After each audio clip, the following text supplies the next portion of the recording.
अब पैदा तो बहुत कर दिया, इतना ज्यादा पैदा करना चाहिए किसी को। और उनकी भाषण हम सुन रहे हैं आजकल, और इस भाषण में वो क्या बोल रहे हैं भाई?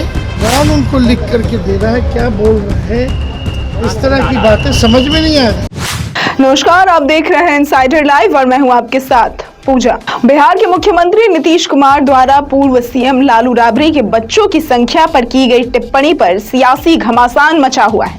अब पैदा तो बहुत कर दिया, इतना ज्यादा पैदा करना चाहिए किसी को, बाल बच्चा, लेकिन उतना किया और उसी में कई गो बेटी को, दूगो बेटा को, सबको लगा करके।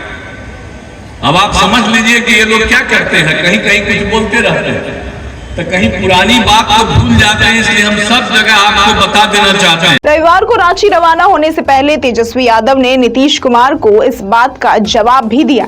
नीतीश कुमार के इस बयान पर ऐतराज जताते हुए तेजस्वी यादव ने कहा कि चाचा जी पूरी तरह से हाईजैक हो गए हैं। लोकसभा चुनाव और देश हित के मुद्दों पर बात करने के बजाय व्यक्तिगत हमला करते हैं, लेकिन वो चाचा हैं तो जो भी कहेंगे वो मेरे परिवार के लिए आशीर्वाद ही होगा।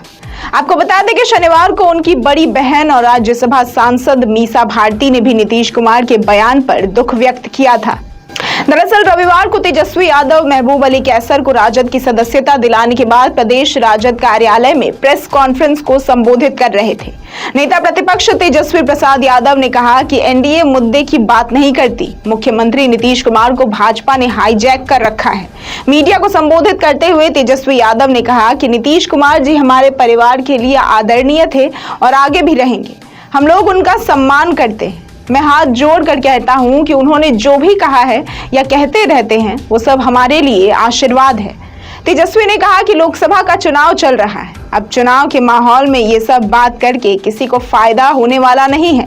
ना इससे बिहार के लोगों का फायदा होगा, ना ही देश के लोगों का। स्थिति ऐसी हो गई है कि 4-5 लोगों ने मिलकर हमारे चाचा को हाईजैक कर रखा है। तो सुनिए क्या कुछ कहा तेजस्वी यादव ने। और पहले आपके माता पिता थे, फिर हम लोग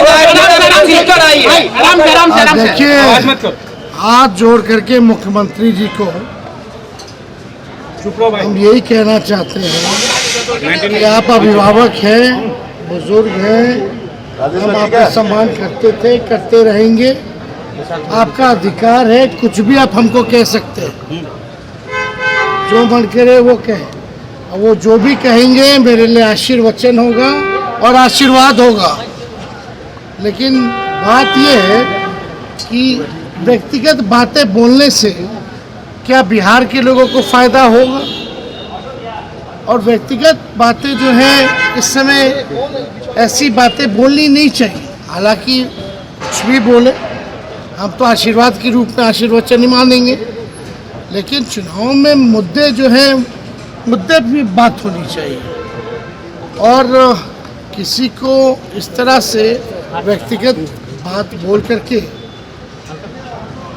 बिहार के लोगों का ना बिहार का फायदा है, इससे फायदा किसका है? और ये लोकसभा का चुनाव चल रहा है और उनकी भाषण हम सुन रहे हैं आजकल, और इस भाषण में वो क्या बोल रहे हैं भाई? कौन उनको लिख करके दे रहा है, क्या बोल रहे हैं? इस तरह की बातें समझ में नहीं आ रही। महिलाओं के कपड़ों पर कम से कम कपड़ों पर या जो भी बातें हैं, हम लोग देख रहे हैं ऐसी बातें बोलने लगी नहीं ना कि लोकसभा का चुनाव होगा। ये कोई परिवार लड़ रहा है क्या? ये लोकसभा का चुनाव है। बेरोजगारी पे बात कीजिए, बिहार के विशेष पैकेज के बारे में बात कीजिए, शिक्षा स्वास्थ्य के बारे में बात कीजिए, पलायन कैसे रोकेंगे मुख्यमंत्री जी ये बताइए। लेकिन इस तरह की भाषा, और आपको भी याद होगा 2020 में भी उन्होंने क्या कहा था, हमारे परिवार के ऊपर भद्दी बातें बोली थी, आप लोगों ने भी देखा होगा।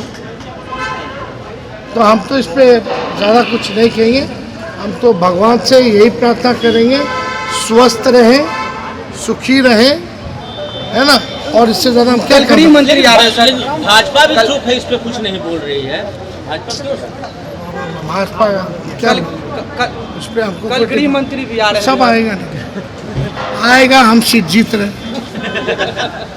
ऐसी तमाम खबरों और जानकारियों के लिए देखते रहें इनसाइडर लाइव।